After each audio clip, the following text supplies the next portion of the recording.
So Dr. Pinckney, tell me, why is women's health so important? I think women are the backbone of every family. So many times we put ourselves on the back burner to take care of our children, to take care of our husband, to make sure that food is on the table. And when it comes to our health and what we have to do, we just push through it. So I believe that with women's health, when you educate a mom, you educate the whole family. Yeah. So taking care of ourselves so we can take care of others. Exactly.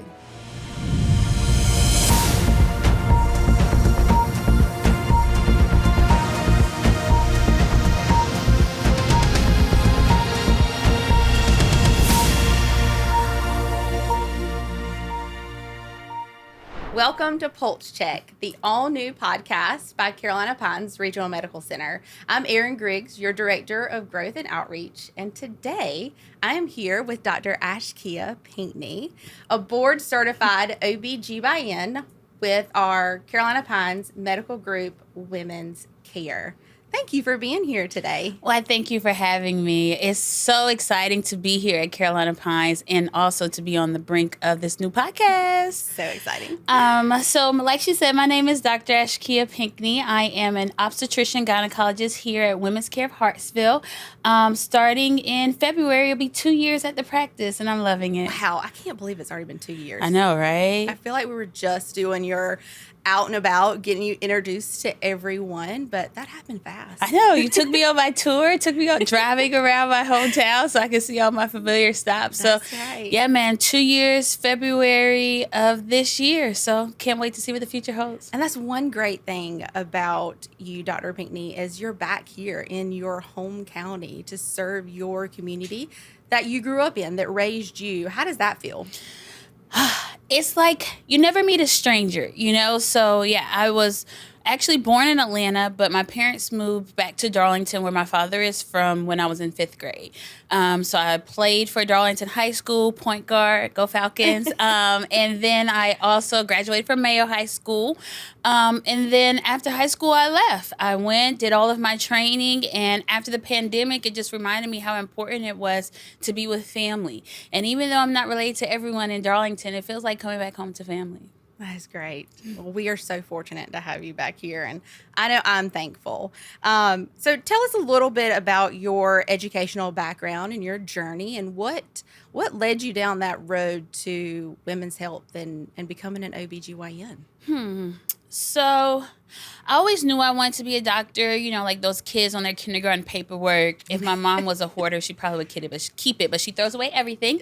But I was one of those kids that always wanted to be a doctor. I just enjoy the hospital. I enjoyed my pediatrician. And I just set my vision out to accomplish that. I attended Spelman College in Atlanta, Georgia, where I majored in biology. I finished there and continued my education at the Medical University of South Carolina in Charleston. Love Charleston, love the food.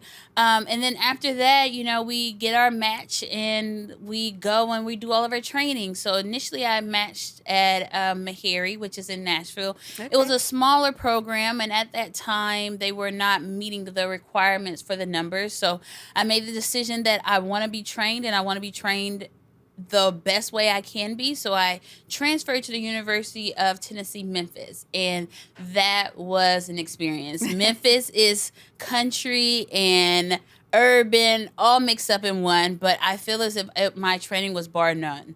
After I finished there in 2017, I decided to stay just to absorb some more of that education, absorb some more of that information, and I acted as an attending, so I was a part of medical students and residents education. But, you know, everything changed after the pandemic, and it just put my vision on what's important, and just being back home and having my circle was what brought me back. Absolutely. Well, I'm sure you got to see a lot of things in Nashville, but has it always been OB-GYN? Was there ever any other field? There was a brief moment in medical school where I thought about doing surgery. I like working with my hands. I like being able to put things together. You know, anytime there's something like toys, all Christmas I was putting together all the bits and pieces of my nieces and nephews' things. But I should have called you. Yes, you definitely. I love it. I look at the book and I'm like, I'll do it, and I just put it together. I found that doing obstetrics and gynecology, it is just enough of happiness and experiences that keep me motivated, keep me wanting to do it over and over again. Yeah. And I still get that hands-on with surgeries and deliveries and procedures in clinics. So it definitely fills my cup. And you get a little bit of everything. A little bit of everything. Well, talking about filling your cup, what fills Dr. Pinckney's cup outside of the clinic and the hospital setting? What do you like to do on a day off? On a day off, if you ask my family, I love to sleep. But traditionally, I like to eat. So I like to find different restaurants, and I like to go and try out their cuisine. And me and my mother will do like a critique and act like we're on our own podcast, sharing all of the dishes. Right now, there's a really good Italian restaurant in Florence that we tried recently, and it was amazing. Nice, small restaurant. It's off of Irby Street. I don't want to mispronounce the name.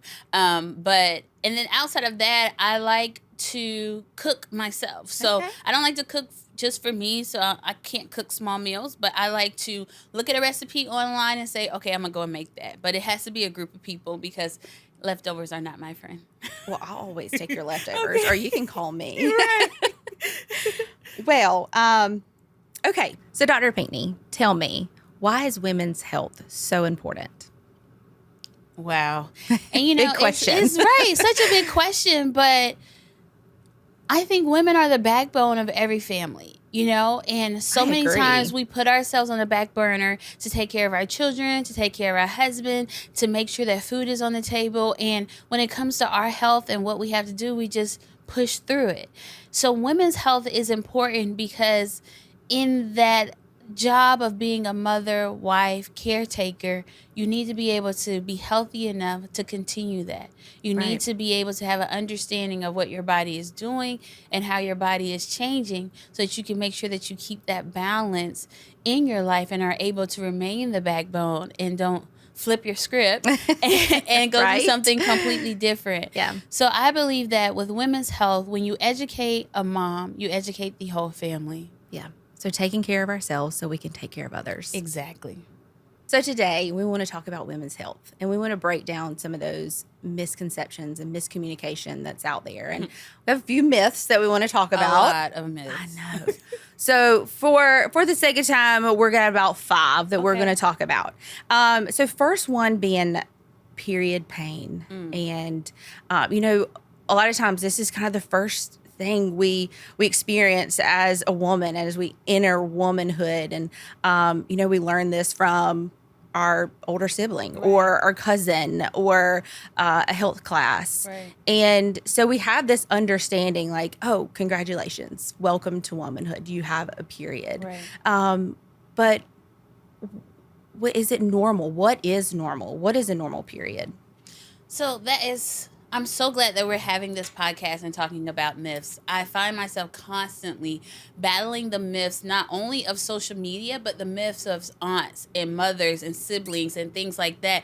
And plus our culture in general. And it is my pedestal that I like to get on to be like, okay, let me educate you on that. So when it comes to your menstrual period, everybody's menstrual period is different. My biggest indicator as to when you need to come see me or when you need to come see a professional is when your menstrual cycle is affecting your quality of life. So there are some young girls that unfortunately they experience their period and they have no one to talk to, no one to discuss it with, and it's not something they feel comfortable discussing with their pediatrician. So I'm more than happy then just to sit down with them and explain to them how their body is growing, how their body is developing, and the things that they're going to experience.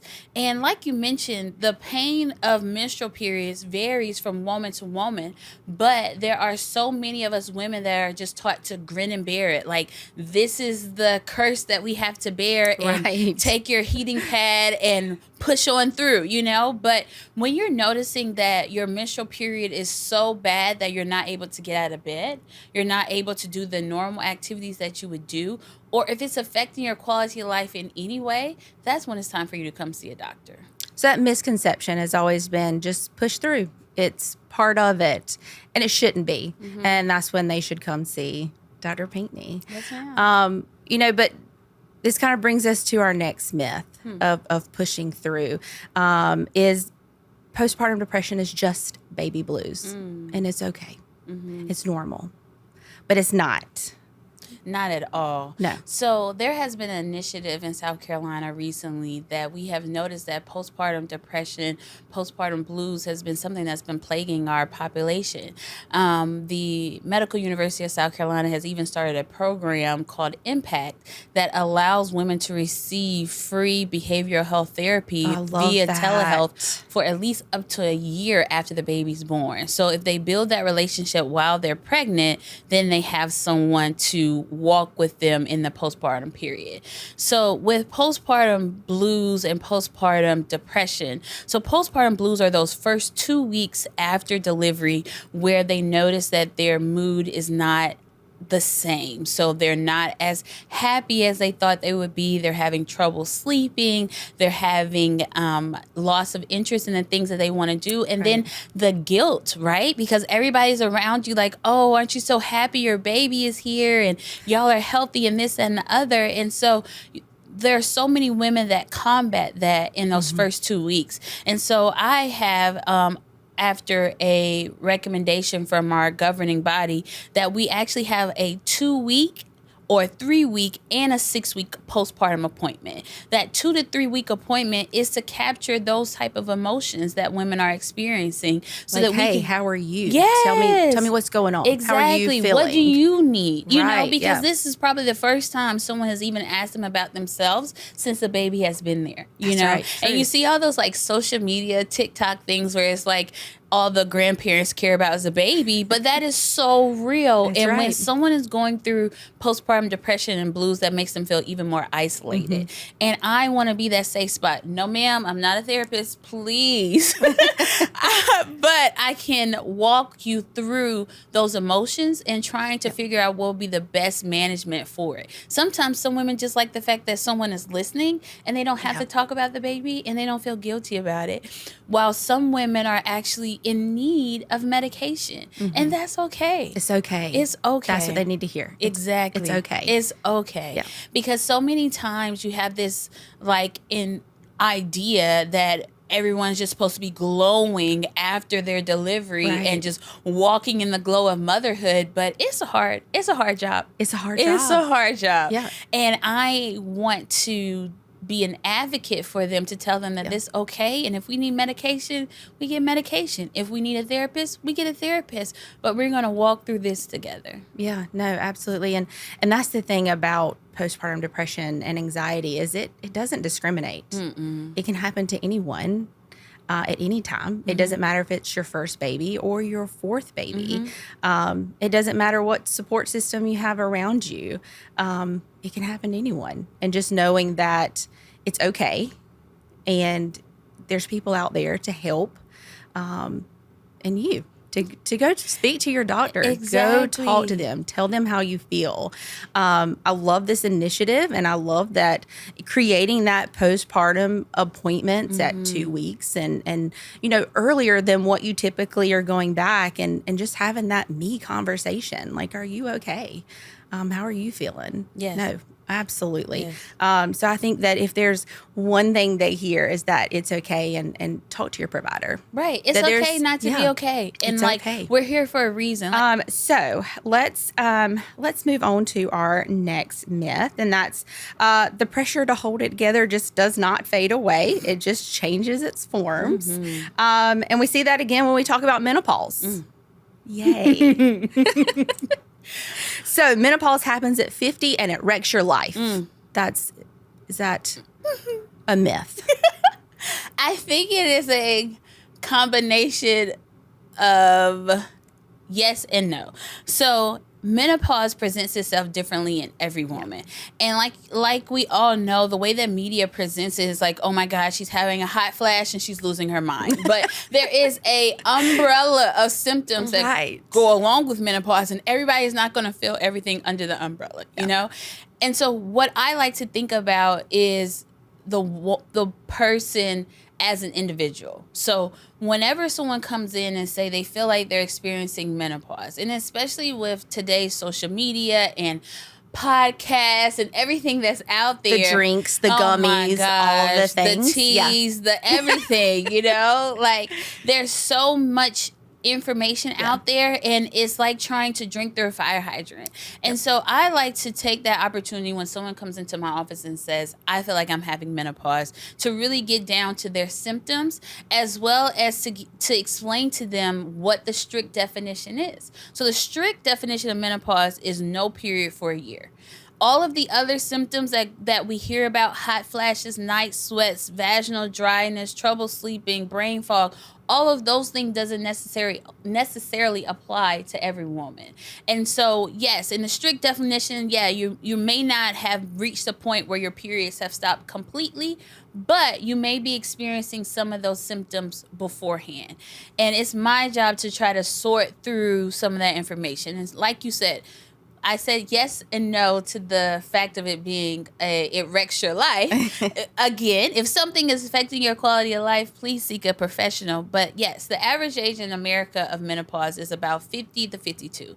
Some women have a period called perimenopause, and that's where they may experience some of those symptoms, but not as frequently or as intense. And so that's where it's ideal to start that conversation so that we can figure out what will be the best management option for you in your life. So when would you determine if a patient needed some type of hormonal therapy? And what is that stigma that typically surrounds hormonal therapy and the safety behind it and all that kind of comes with that?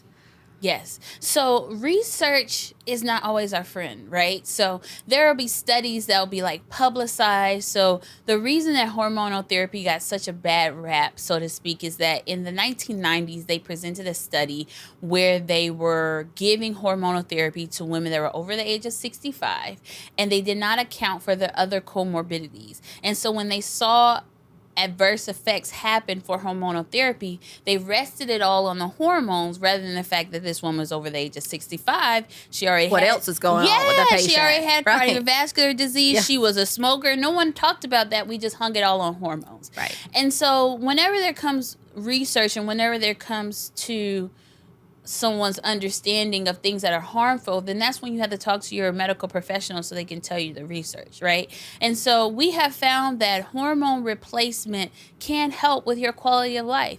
You need to come see me when your hot flashes are causing you to strip down and you can't even work at work, you know? Like, everybody knows, like, get a fan for her, she's about to combust, you know?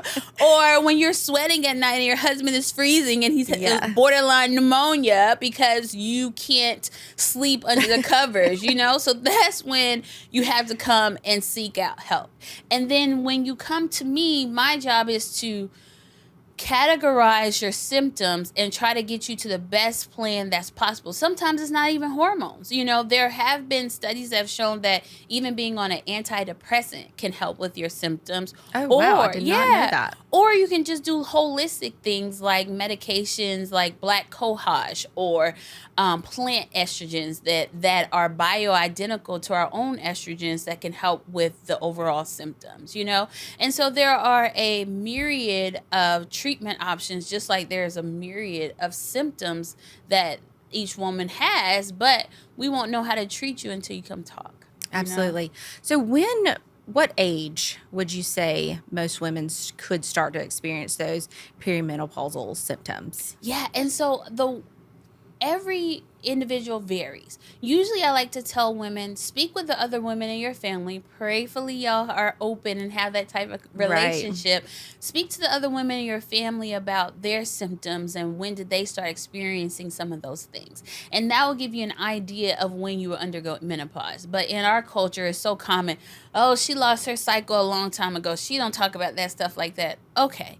So whenever, with averages, you know, average age of menopause is 52. Some women may start to experience those perimenopausal symptoms at about 48, 46, and that will usually start off with their menstrual cycles not being regular. So you used to have a regular menstrual period your whole life, and then all of a sudden you hit 45 and now your menstrual period is all over the place. You may not necessarily experience the hot flashes or the night sweats, but it may start showing up in just your menstrual cycle. Right. Okay. So, Dr. Pinckney, another myth that we hear is that we should have our children by a certain age, by the age of 35, or what does that look like? What is the right age range? So that's a great question. I think that especially in our culture, people are more likely to get married, have their children, everything done by the age of 25, and then now you're grinning and bearing it. So when it comes to your ability to get pregnant, that's the biggest thing that we look at as we get older. So as we get older, we know that we're born with the number of eggs that we'll have our entire life. Right. And so once we start to hit the age of 35, those eggs, so to speak, are a little older. And the concerns that we have with that is any type of chromosome abnormality, meaning that the DNA doesn't have all the parts that we need to have a healthy, viable pregnancy. Right. So I would not say that your cutoff is 35. I wouldn't even say your cutoff is 40, but there are things that we would have to consider when that comes to play, meaning that we'll do genetic screening when you become pregnant. We'll also talk about any of your other medical problems that may come into the site of the pregnancy. For instance, if you have high blood pressure or diabetes, those are things that usually present later on in life and may have long-term effects on you in the pregnancy. So no, 35 is not the cutoff. No, 40 is not the cutoff. But if pregnancy is something that you're considering and you're desiring, then that's when you come in for what's called a preconception talk. So we're talking about what will pregnancy look like for you at your age and what is your ability to get pregnant. But again, it's a conversation. Absolutely. And I love that. To be honest with you, I've never heard of a preconception appointment. So no, having that conversation up front, having a plan, talking about it, and making sure that everything is set up for success. Exactly. All right. So Dr. Pinckney, our final myth. I am 35. I am done having babies. I don't need to come in to see you on an annual basis. Okay. So there have been so much information and misinformation about annuals. So I would actually like to just scrub the word annual out of 2026. Like just scrub it out. Okay. So whenever you are done having your children, you still need to come see your gynecologist just to talk about reproductive health so that we can be able to preemptively discuss the things that you may face as you enter this new phase of your life, right? Because if you are depending on that women grin and bear it and push through, then there can be things that you suffer through from 35 to 40 before your menstrual period actually stops. And then you're like, oh, that's the reason why I was brain fog and trouble concentrating. I was miserable for 3 years and didn't have to be. Exactly. And so when I'm scrubbing the word annual out of our vocabulary for gynecologic care, what I'm wanting to replace that word with is just establishing care or an established GYN visit. So you come in and we talk about your sexual health. We come in and we talk about your menstrual cycles. We talk about the fact of, are we done having children? Because that's another thing that people want to know is like, are you officially done at 35, you know? And then when it comes to your pap smear, okay? So another myth that we didn't talk about is the fact that every time someone looks into your vagina does not mean you're having a pap smear. Like, you're not getting a pap smear in the emergency room, people. Please. Like, they would die if they were trying to do a pap smear in the emergency room. So when someone does an exam in your vagina, that's called a speculum exam. A pap smear is specifically checking for cervical cancer. So when I say jokingly that they're not doing a pap smear in the emergency room, what I'm referring to is that they're looking in your vagina, and the only way we can do that is with the speculum. Right. But your primary care doctors, your OB-GYNs, those are the ones that are doing your pap smears. And so when I say scrub the word annual, recent recommendations are that we don't need a pap smear, so cervical cancer screening, every year. We only need a pap smear every 3 years if your most recent one was normal. And again, that is something that we can just discuss because, again, with those myths, if you don't get your annual, you're going to, just rot from the inside out. Right. I can see people freaking out like, oh, wait, you're not going to check me for 3 years? Is that okay? Is that normal? Exactly. But that's where you still have that conversation. Maybe things aren't normal. Maybe we do need to have a pap smear this year. So it's up for that conversation and what's going on. Exactly. Yeah. But I don't want it to be an expectation where you have no issues whatsoever and you just expect for me to do a vaginal exam, because that's not necessary. You don't really have to undergo that much of an invasive procedure if you don't have to. And so, like you said, that's where it becomes a conversation. If you are a part of a high-risk population, meaning that you're a smoker, you have a compromised immune system, or you have a compromised lifestyle, then those will be reasons for us to have a conversation about doing your pap smear or versus just doing a vaginal exam. The other thing is that we have to allow technology to be technology. We have all of these other abilities to do everything else in the world. Why is it so foreign for it to be that you don't have to have a pap smear every year? We have found that cervical cancer originates from the human papilloma virus. I mean, kudos to Australia. They've even eliminated their cervical cancer risk because they made the HPV vaccine mandatory. So they've decreased their cases of cervical cancer by 95%. Wow. No, we're not there yet with vaccinations and everything like that, but we have found out where HPV originates. So to sum it all up, please come see me every year, but don't be surprised if we're not having to do a vaginal exam, if we're not having to do a pap smear. But I do want to have that conversation with you about what you're facing and what you have been grinning and bearing through.